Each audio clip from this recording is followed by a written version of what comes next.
na palang hinihirita ni Sir to. Ayan, papiliin natin. Tapos ito, may mga premium Taiwan tayo.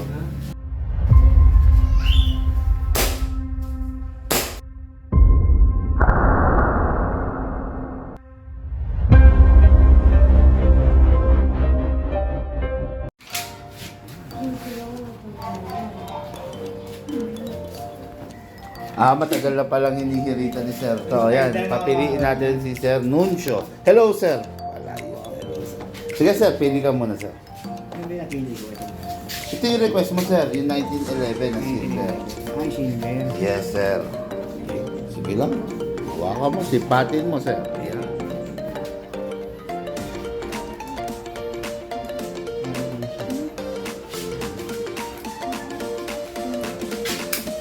Mga airsoft yan, ganyan kami pag nagsi-COD. Nakakapamili ng gusto yung cliente natin.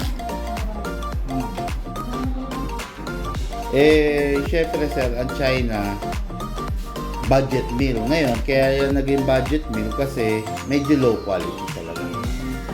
Ito ng Taiwan. Yes sir, hindi tuloy dito. Ito Taiwan. Yung napili mo yan sir, Taiwan yan. Yes sir. Oo. Tapos ito, may mga premium Taiwan tayo. Kung makikita mo kasi sa vlog natin sir, merong mga 12 kg na gas, may 14 kg, di ba? Yung mga yan, pwede sa CO2, pwede sa 14 kg. Kumpara dito sa napili mo na una, ano kasi ito sir, single capacity magazine lang, konti lang malalaman, tapos 12 kg lang siya. Ito Taiwan. Yes sir, Taiwan yan. Optic sight sir. Yes sir. Yan yung optic front, optic rear. Ay sorry, dotted rear pala, hindi siya optic. Yan. Pare-parehas lang yan, magkakaiba lang yung color.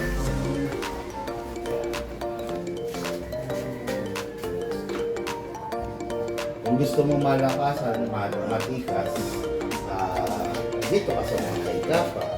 Kung gusto mo naman ng mga classic na formahan, yung mga original na formahan, dito ka.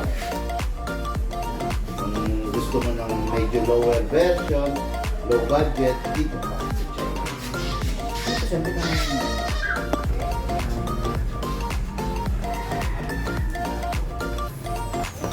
Final mo. Hindi, kung ano yung... Yan, malakas talaga yan, sir. Kumpara mo dun sa 1911, ha? Yan, okay na yan. Sige, sir. O, yung mga airsoft, no? Final, ang nakuha niya yung SRC natin na premium unit high capacity. Ito ang sarap. Kaya lang sa mga babaril, sir. Kaya pala, dami kang dyan, ha? Okay. Okay, mga ka-airsoft. Final, napili ng ating ka-airsoft yung SRC High Kappa. No? Ito yung ide-demo yung test-fire natin sa kanya ngayon. Ito yung ituturo natin kung paano yung pasikot-sikot. Okay, sir, halika na rito, sir. Sir, unang-una, bago tayo magsimula, baril to, sir. Ang baril na to, airsoft, toys and gadget to. Okay? Hindi ko mo toys siya, magiging kumpiyansa ka na. Kasi kahit toys siya, replica siya ng tunay. Kaya pwedeng pagkamalan natin ito. Kaya kailangan siya disiplinado. Pag nakainom, huwag dadamputin ito. Okay? Number one, gano'n. Maglalabas, may pupuntahan ka lang, hindi mo na kailangan ng airsoft, hindi mo na kailangan bitbitin to, hindi mo na kailangan dalhin. Pangatlo, tuwing magta-target shooting ka sir, alamin mo muna yung mga bagay na pwede mong tamaan. Kasi baka biglang, minsan nagta-target shooting ka dyan, may biglang dumaan, tamaan siya, di ba? Kaya kailangan sir, lagi safety first. Ha? Okay, start tayo. Yung unit mo, lahat ng klase ng gas, pwede rito. Meron tayong 12 kg, meron tayong 14 kg, meron tayong CO2. Okay? Kaya wala kang worry dito sa unit mo, napakalakas nito. Release the magazine, sir. Press release. Okay. Ngayon, sir, ito yung magazine. Ito yung magsisilbing tangki niya. Kaya iwasan mo lang, sir. Number one, malaglag. Okay? Kasi pwedeng simulan ng ng leak yun pag nalaglag. Pero minor lang yun, kung sakaling nalaglag, nagka-leak, tawagan mo lang kami sir. Yung unit naman, huwag ka mag-alala kasi lifetime service warranty. Ayan. Lifetime service warranty, kaya kung sakaling may problema, tatawag ka lang sa amin, i-guide ka namin. Pag-uusapan natin kung paano magiging possible yung repair na gagawin natin. Okay, start ko na sir. Ngayon sir, ito yung silicone oil. Ito yung ginagamit para wag magkaroon ng leak at saka ma-maintain mo ng mahusay yung unit mo. Spray lang dito sir. Press the valve. Konti lang sir ha. Then spray. Kailangan nakapress ka para papasok yung oil. Then dito. Okay. Next thing. Dito sir. Ito yung unit. Kasap. Ilak mo siya manually. Then spray tayo dito. Okay. Tapos dito. Sa valve. Ay sa nozzle. Okay. After that, release. Rest. Okay. Ito sir, meron siyang beaver tail.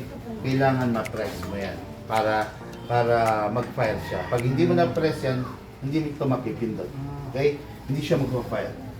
Ngayon sir, maglagay tayo ng gas. Sa paglalagay ng gas, palagi pataog. Hindi pwedeng pa ganyan or pa ganun. Kailangan pataog. Press down. 1, 2, 3, 4, 5, 6, 7. Isang paalaala lang mga ka-airsoft, katulad ngayon, malamig na naman ang panahon. Wala ang haring araw kasi may bagyo ngayon. Ngayon, ang airsoft natin, pag malamig ang panahon, times 2 ang paglamig ng magazine niya. Ibig sabihin, pag malamig ang magazine, hindi maganda ang nagiging performance ng airsoft, no? Pwedeng ampaw, pwedeng mahina, gano'n.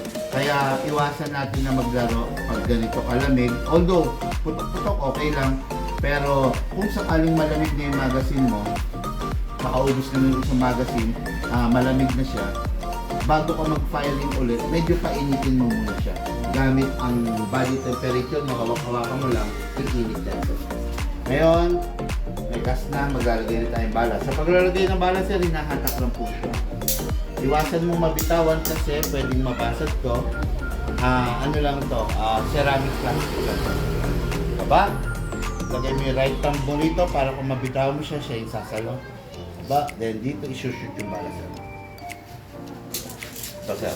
Wala nito? Yan. Pump lang. Okay. Dito mo, sir, yan. Ganyan lang proper way, pero may bungi. Pag may bungi, ikalugin mo, patagilid para mawala yung bungi, sir. Okay? Maximum rounds, 27, pero ang allowed lang is between 20 to 23 para wag masira yung spring. Okay? Ngayon, unit. Pasok. Pasa. Ready to fire. Okay? Sir, always figure trigger out ha. Pasok lang pag puputukan. Alas ng konti, sir. Ayaw mo? Ayaw. Hawakan ko nga. Ayaw mo gusto. Hindi mo lang papayag ka na. Dito lang, sir. Para sa... Ay, ito na lang? Sige, sir. Dali lang ha. Huwag ko rin hawakan.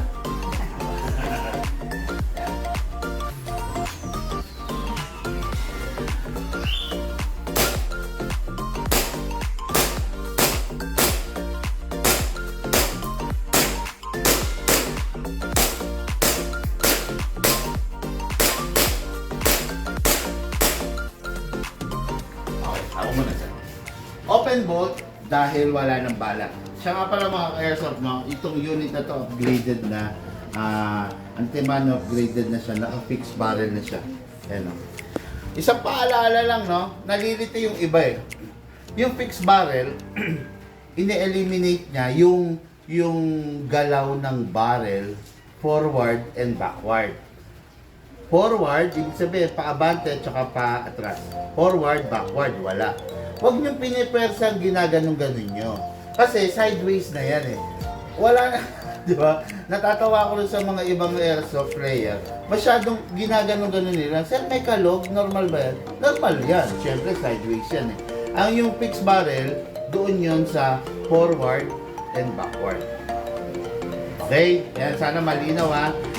Kaya pinipix barrel to eliminate yung movement ng barrel, ng outside barrel, forward and backward. Okay? Yan. Okay. Then release, and rest.